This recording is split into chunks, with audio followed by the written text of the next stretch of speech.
वृंदावना बनिपते जय सोम सममूले सनक सनंदन सनातन नारादिढ़ गोपीश्वर ब्रजविलासी जुगंग्रिपद में प्रेम प्रजच्छ निरुपाधि नमो नमस्ते।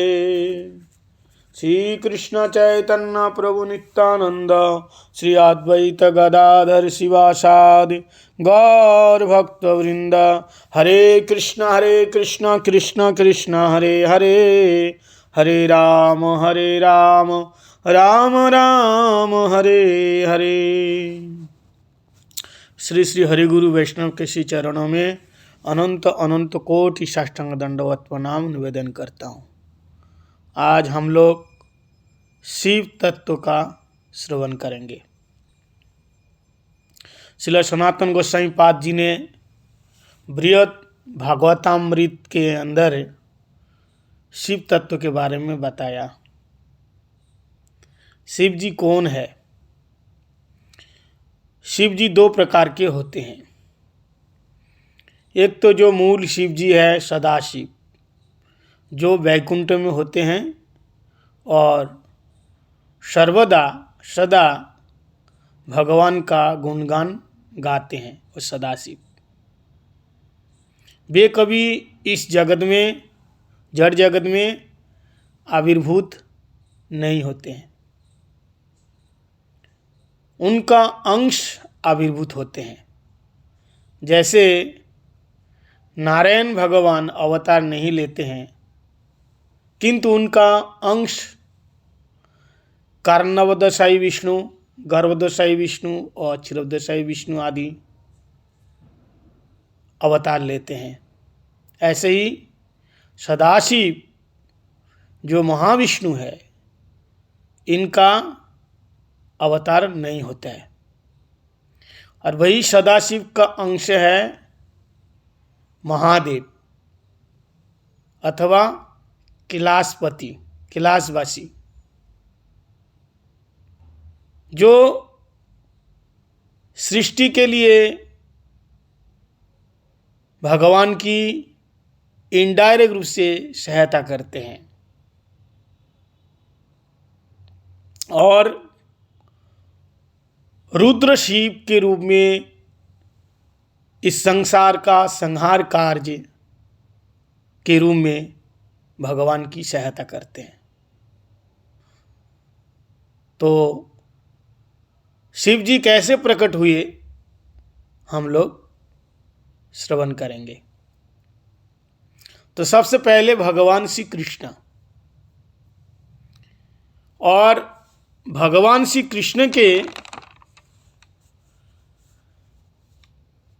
स्वांश, भगवान कृष्ण स्वयं रूप है, तो उनका स्वांश का विस्तार हुआ। तो स्वांश का विस्तार कौन है? महासंकर्षण।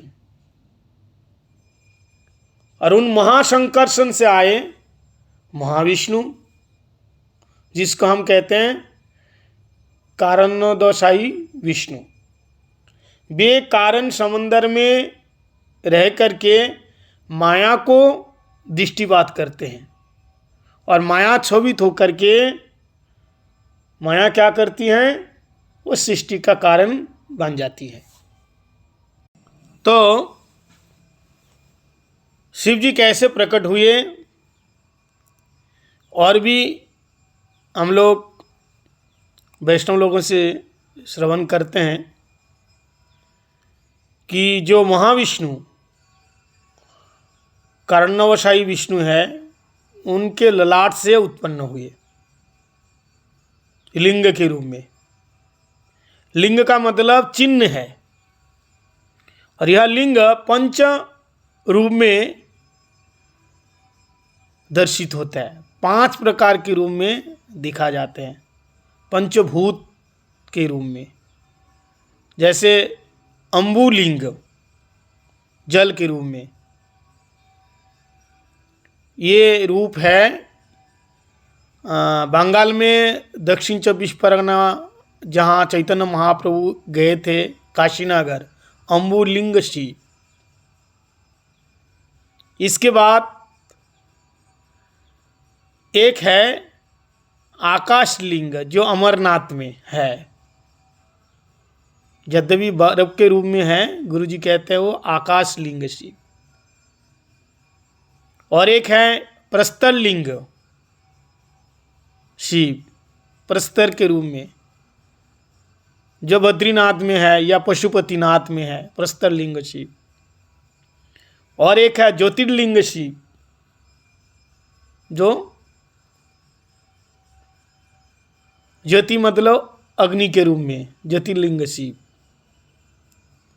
इस प्रकार से और एक शिव है जो स्वयंभुव, जो स्वयं प्रकट है। और एक है मनुष्य होते हैं जो ध्यान के द्वारा प्रकट होते हैं।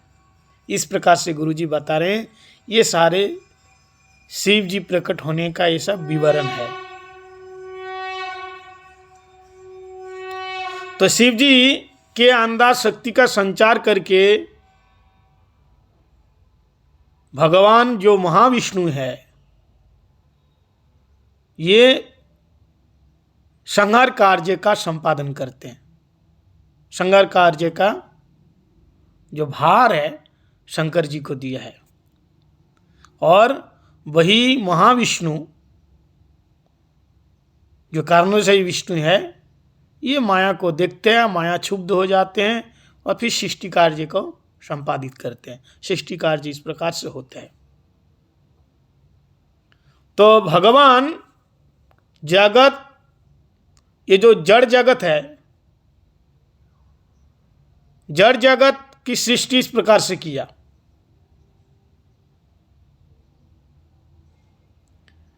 तो शिव जी को भगवान के गुण अवतार कहा जाते हैं, गुण अवतार अथवा आवेश अवतार। शिव तत्व बड़े जटिल है, इसलिए बड़े ध्यान से प्यार से समझना होगा। तो अभी हमने कहा कि शिव जी दो प्रकार के हैं, एक सदाशिव है और एक है रुद्र शिव। तो पहले हम जानते हैं कि सदाशिव कौन है। सदाशिव किसको बोलते हैं? जो भगवान महाविष्णु है, उन्हीं महाविष्णु ही सदाशिव है। आगे हम लोग विस्तार रूप से सुनेंगे। और अब सुनेंगे रुद्र शिव कौन है। कहते हैं कि भगवान शिव भगवान विष्णु के अंश अवतार है। जो शिव है भगवान विष्णु के अंश अवतार है, परंतु कभी कभी कोई जीव भी शिव जी के जो अंश रूप रुद्र हो सकता है। शिव जी के जो अंश रूप रुद्र रूप है ये रुद्र हो सकता है। कोई कभी कभी वो कोई जीव, तो उसको फिर कहते हैं गुण अवतार या आवेश अवतार। आवेश अवतार। तो इस प्रकार से शिव तत्व शास्त्र में वर्णन हुआ है। एक बार गुरुजी अपने प्रवचन में बोल रहे थे कि सदाशिव कहाँ से प्रकट हुए।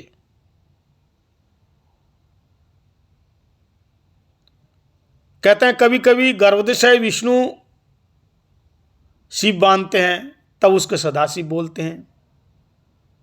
फिर और एक बार बताया उन्होंने, जो विष्णु तत्व जो शिव बनते हैं, कहते हैं जब भगवान कृष्ण रास में होते हैं, रासस्थली में होते हैं,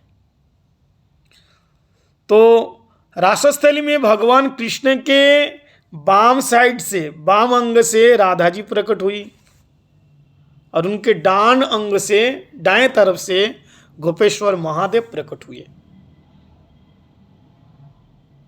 गोपेश्वर महादेव प्रकट हुए। इस प्रकार के वर्णन शास्त्रों में मिलते हैं, हम लोग हरिगुरु वैष्णव के मुख से सुनते हैं। और कभी कभी ब्रह्मा जी के भ्रूण से भी, जो भ्रूण होते हैं उनसे रुद्र शिव प्रकट होते हैं। तो अलग अलग कल्पों में ये सब अलग अलग बातें हैं।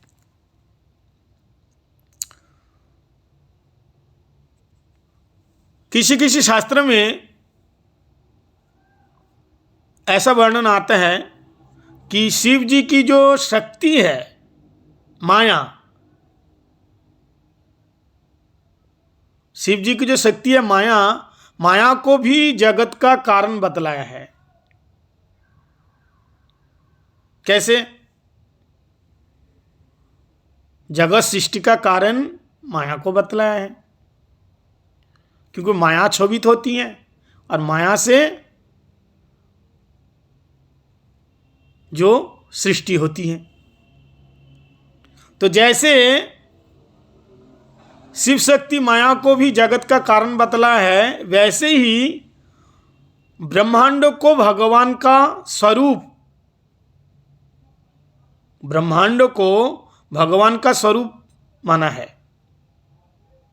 ठीक उसी प्रकार भगवान का अंग मानकर शिव शक्ति को जगत का कारण बताया। जैसे ब्रह्मांड को भगवान का अंग या स्वरूप बताया गया, उसी प्रकार भगवान का अंग मानकर शिव शक्ति को जगत का कारण बताया है। ये बहुत जटिल है, बार बार श्रवण करते करते हम लोगों को पालने में थोड़ा बहुत पड़ सकता है। और विष्णु पुराण में भी हम लोग देखते हैं, विष्णु पुराण के अनुसार ये जड़ जगत क्या है? ये भगवान का अंग है, भगवान का अंश है। तो भगवान के अंश मतलब स्वांश की ज्योति का आभास। बड़े ध्यान से सुनना, भगवान के स्वांश का, भगवान का जो स्वांश है, जो स्वांश की ज्योति का आभास, मतलब जो अप्रकट पुरुष है, उस अप्रकट पुरुष का लिंग है जिसको चिन्ह कहा जाता है। और एक बार हम लोग सुनेंगे, कहते हैं जो जड़ जगत है, संपूर्ण जो जड़ जगत है, ये भगवान के अंश है। क्या है? भगवान का अंश अथवा स्वांश। इन स्वांश की ज्योति का आभास, स्वांश की जो ज्योति है उसका आभास को क्या कहते हैं? अप्रकट पुरुष। तो वही अप्रकट पुरुष का लिंग, वही लिंग है, उसको चिन्ह कहा है। जैसे महाविष्णु की प्रतिफलित ज्योति का आभासी शंभुलिंग कहा जाता है। जो महाविष्णु है उनकी जो प्रतिफलित ज्योति है उसी का आभासी शंभुलिंग है। तो ये जो शंभुलिंग है, जो प्रतिफलित ज्योति है, ये नित्य है, लेकिन शंभुलिंग नित्य नहीं है। लिंग मतलब चिन्ह है, लिंग मतलब चिन्ह है अथवा स्वरूप है, स्वरूप है, ऐसा समझना चाहिए। तो भगवान का आदि अवतार जो केवल पिंड के स्वरूप में है, जिसके अंदर सारा जड़ जगत विद्यमान है, अवस्थित है, जो अनंत जीवों को आश्रय दे रहे हैं, सबका लालन पालन कर रहे हैं, उसको शिवलिंग या शंभु कहते हैं। और एक प्रतिबिंब है और एक अन्य प्रतिबिंब जिसे योनि कहते हैं। तो शिवलिंग क्या है ये समझ गए, अब योनि क्या है? कि तो और एक बिंब है, और एक प्रतिबिंब है जिसे योनि कहते हैं। ये क्या है? ये रमा देवी की परछाई है। रमा देवी कौन है? जो महाविष्णु की नित्य शक्ति है। ये कहाँ रहती हैं? बैकुंठ में। बैकुंठ में जो नारायण की प्रिया अर्धांगिनी लक्ष्मी देवी है, जो मूल चिन्मय स्वरूप है, इनका जो योनि का मूल चिन्मय स्वरूप क्या है, वो लक्ष्मी देवी है, रमा देवी है। तो रमा देवी की परछाई है जो प्रतिबिंब जिसे योनि के रूप में हम लोग देखते हैं। तो योनि के रूप में क्या कहते हैं, ये योनि उनकी सीमित जगत धारण करती है, ये अपराशक्ति है उनकी, उसे प्रधान भी कहा जाता है। ये जो शब्द हम बता रहे आप लोगों को, ये अपराशक्ति और चिन्मय शक्ति, ये सब शब्दों का बोध होना चाहिए, तब बात को समझ में आएगा।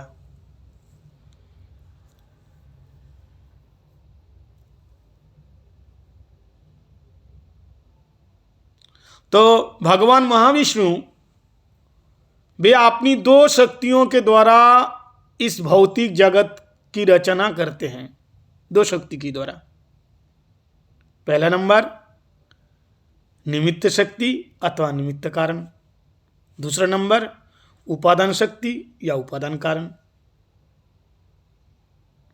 तो निमित्त उपादान कारण के संयोग से कार्य संगठित होता है, यानी निमित्त उपादान कारण के संयोग होने से कार्य बनता है, कार्य बनता है।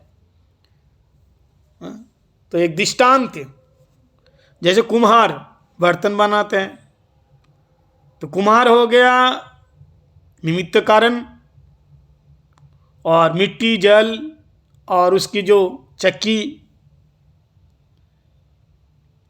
ये हो गया उपादान कारण। तो निमित्त और उपादान कारण के संयोग से एक घड़ा बन जाता है, एक पट बनता है, एक कलश बनता है, बर्तन बनता है। और एक दृष्टांत गुरुजी ने दिया, कहते हैं मैंने सांप को लाठी से मारा। तो यहाँ व्यक्ति कौन हो गया, निमित्त कारण, जिसने मारा। जिसको मारा किससे, लाठी से मारा, तो लाठी हो गया उपादान कारण। तो इस प्रकार से महाविष्णु ने इस भौतिक जगत को निमित्त शक्ति से बनाए और उपादान शक्ति से बनाए। और निमित्त शक्ति कौन है और उपादान शक्ति कौन है, ये समझो। तो महाविष्णु की जो निमित्त शक्ति कौन है, योनि के रूप में। महाविष्णु की निमित्त शक्ति क्या है, योनि के रूप में है, और उपादान शक्ति शंभु लिंग के रूप में है। तो उपादान शक्ति शंभु लिंग के रूप में धारण करती है। फिर इन दोनों के मिलने से ये भौतिक जगत का सृजन होता है, उसे क्या बोलते हैं, माया बोलते हैं। तो पुरुष शक्ति का मतलब हो गया कर्ता प्रधान क्रिया शक्ति, और स्त्री शक्ति का मतलब हुआ कर्म प्रधान क्रिया शक्ति। एक कर्ता प्रधान क्रिया शक्ति और एक कर्म प्रधान क्रिया शक्ति। एक कर्ता प्रधान करने वाले क्रिया शक्ति और एक कर्म प्रधान क्रिया शक्ति। जैसे हमने अभी दृष्टांत दिया, मैंने सांप को लाठी से मारा। तो इस प्रकार से शास्त्र में दृष्टांत दिया है।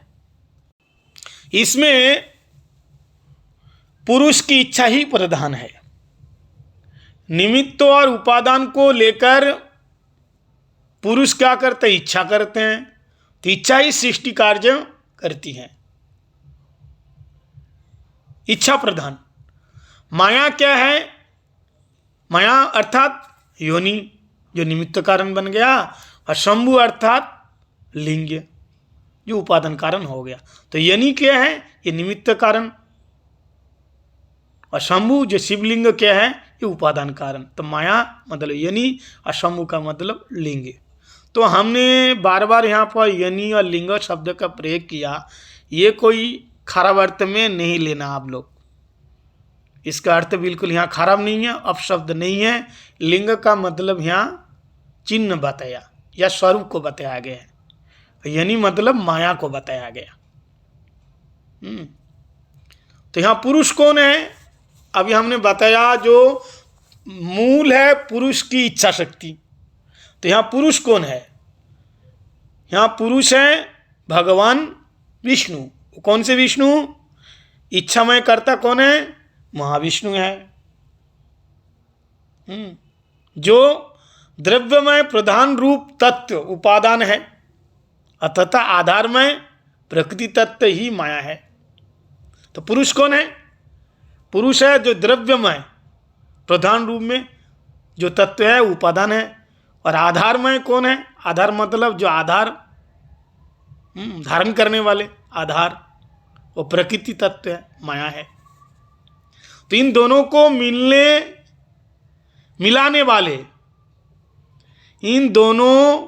मिलाने वाले इच्छामय प्रपंच बनाने वाले भगवान श्री कृष्ण ही है। और एक बात समझो, इन दोनों को मिलाने वाले इच्छामय प्रपंच बनाने वाले श्री कृष्ण के अंश स्वरूप पुरुष कौन है? महाविष्णु ही है। तो मूल भगवान श्री कृष्ण, तो पहले हमने बताया मूल जो कृष्ण है, और कृष्ण से ही ये सब तीन पुरुष आए हैं। तीन पुरुष, कारणवशाही विष्णु, गर्भदेशाही विष्णु और क्षीरोदशाही विष्णु। प्रथम पुरुष, द्वितीय पुरुष और तृतीय पुरुष, ये तीन आए। अब हम लोग सुनेंगे शिव जी के दो स्वरूप है, दो रूप है।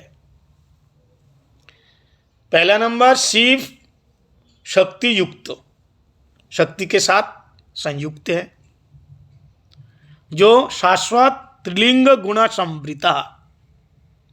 बात समझ में आई? नहीं तो फिर हम इसको व्याख्या में समझाते हैं। जैसे कैलाशवासी, कैलाश में रहने वाले जो शिव जी हैं, ये शक्ति के साथ समायुक्त है। और कैसे हैं? तीन लिंगो गुण संवृत, जैसे वैकारी, तेजस और तामस, इन तीनों अहंकार से आवृत रहते हैं। इन तीनों अहंकार से आवृत रहते हैं। लेकिन इन तीनों गुणों से आवृत होने पर भी ये शिव जी की सेवा है, शिव जी की सेवा है ये।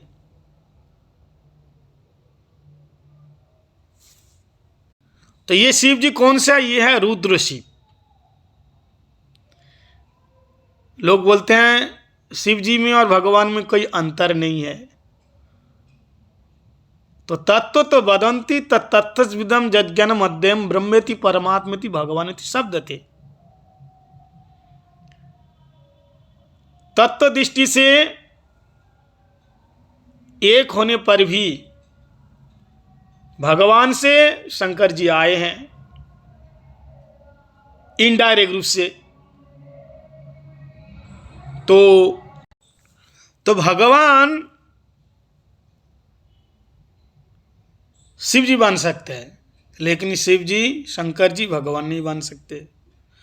क्षीरम यथा दधि विकार विशेष योगात् संजायते नहीं तथा पृथगस्ति हेतु या संभुतामपि तथा समुपैति कार्यात् गोविंदमादि पुरुषम तमहम भजामि। ये श्लोक में कहा। दूध विकार युक्त होने से दही बन जाएगा, लेकिन दही कभी दूध नहीं बन सकता है। लेकिन दही का जो गुण है वो दूध के अंदर होने पर भी वो दही के रूप में ही मिलेगा। तो भगवान शंकर जी को अलग से ये तीन गुण, वैकारिक, तेजस और तामस, इन तीन गुण के अहंकार से आवृत कर दिया और उनको कहा जाओ तुम संहार कार्य करो, ये सेवा करो।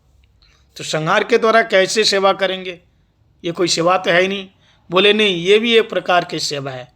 दृष्टांत दिया है गुरु जी ने, कहा जैसे किसान गेहूँ बोता है, बढ़िया देखभाल करते हैं, पशुओं से रक्षा करते हैं, और वो धीरे धीरे वो गेहूँ फसल पक जाती है, और फिर पकने के बाद उसको काट के लेके आते हैं घर में। घर में लेके आते हैं तो उसको काटना चाहिए, काटना बहुत आवश्यक है। अगर उसको काट के फसल घर में नहीं लाएंगे, ऐसे ही छोड़ देंगे, तो उनकी सारी मेहनतें बेकार हो जाएगी, परिश्रम बेकार हो जाएगा। तो ठीक इसी प्रकार प्रलय होना भी एक प्रकार आवश्यक है। इसलिए भगवान ये कार्य शंकर जी को दिया, जो गुण अवतार है, जो आवेश अवतार है, उनको दिया है। और एक प्रकार के जो शिव है, ये कौन है? ये शिव जी भगवान का विशेष आविर्भाव है। वो सदाशिव के रूप में है, ये विष्णु तत्व है। तो सदाशिव कौन है? अभी अभी हम लोगों ने सुना कि सदाशिव को भगवान रासस्थली से, जो भगवान के दाएं तरफ से गोपेश्वर महादेव को प्रकट किया। ठीक है, लेकिन सदाशिव कैसे बनते हैं?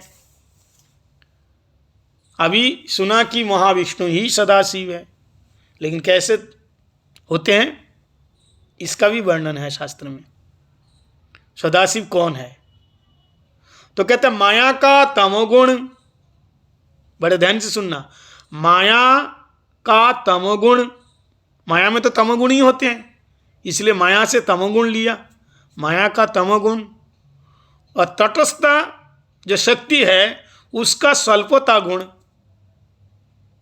लिया, और चित शक्ति का लादिनी मिश्रित संविद गुण। तीन प्रकार शक्ति है, चित शक्ति, लादिनी शक्ति और संविद, सचित आनंद। तो इसमें से चित शक्ति का लादिनी मिश्रित संविद गुण, इन सभी गुणों के संमिश्रण से एक ज्योतिर्मय शंभु लिंग बनता है, उसको कहते हैं सदाशिव। उसको क्या बोलते हैं? सदाशिव बोलते हैं। ठीक है, और वही सदाशिव से रुद्र शिव प्रकट होते हैं। और वही रुद्र शिव क्या करते हैं? सृष्टि कार्य के निमित्त के लिए, सृष्टि कार्य के लिए असुर विनाश कर देते हैं, संहार करते हैं। ये सब क्रियाएं संपादन करते हैं। और एक बात विशेष समझना होगा, स्थिति कार्य में किसी किसी असुर का विनाश करना, संहार कार्य के लिए सारी क्रियाओं के संपादन करना, और उन संपादन के लिए स्वांश का जो भाव, उन भाव का जो आभास के जो विभिन्नांश का जो रूप है, शंभु के रूप में गोविंद ही प्रकट होते हैं, गुण अवतार के रूप में होते हैं। कृष्ण के ही, गोविंद के ही गुण अवतार है वो, इसलिए रुद्र को गुणावतार कहा जाता है। और गुणावतार को भी, उन शिव जी को भी काल पुरुष भी बोलते हैं। तो जो शंभु है, ये जीवों के अंदर रहने वाले जो 50 गुण है, यह प्रचुर परिमाण में विद्यमान है। और जो 5 गुण है जो जीव के अंदर नहीं होते हैं, ये आंशिक परिमाण में होता है। तो कुल मिलाकर के 55 गुण शंभु में होते हैं। जीव के 50 गुण और अलग से 5 गुण जो आंशिक रूप में होते हैं। इसलिए 55 गुण होने के कारण शिव जी को जीव तत्व नहीं कहा है, हम उनको जीव नहीं कह सकते। वे क्या है? ईश्वर है, भगवान की तरह वो त्रिकालदर्शी है और कल्याणकारी है। फिर भी गुरुजी बताते हैं, फिर भी यद्यपि शिव जीव तत्व में नहीं आता, फिर भी तथापि कहते हैं विवन्नांश गतः। क्यों कहा? क्योंकि अभी मैंने बताया, अभी हमने बताया कि कभी कभी कोई जीव भी शिव जी के अंश रूप, शिव जी के अंश रूप रुद्र हो सकता है। तो मूल रूप से जो सदाशिव है हमारे, जो अद्वैत आचार्य प्रभु के जो रूप में आए हैं, अद्वैत प्रभु, अद्वैत आचार्य प्रभु कौन है? सदाशिव के अवतार है। इस प्रकार से शिव तत्व बड़ा जटिल है, कठिन है। हमने हरिगुरु वैष्णव के मुखारविंद से जो भी थोड़ा बहुत श्रवण किया, उसका कीर्तन करने का दुष्प्रयास किया। इसमें जो भी त्रुटि गलतियां होए, हमें वैष्णव लोग क्षमा करेंगे। वांछा कल्पतरुभ्यश्च कृपा सिंधुभ्यैव च पतितानां पावनेभ्यो वैष्णवेभ्यो नमो नमः।